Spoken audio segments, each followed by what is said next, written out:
عنكوه هم وعنكوه الدافي.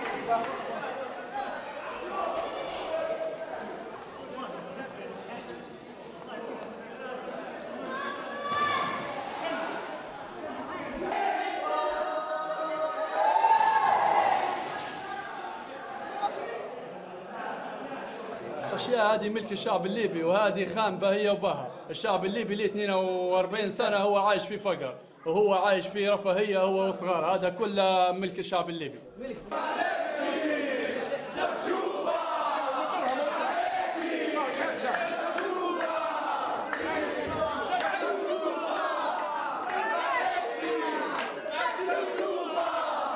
نشوف ان احنا الكذبه الكبيره اللي كذبوها علينا ان هم لمصلحه الشعب، وان هم ناس مش خنابين، وان الشعب الليبي هو اللي الثروه عنده، وهو طلعت كلها كذبه. فهمت؟ ان هم متمتعين برزقنا واحنا قاعدين من غير رواتب.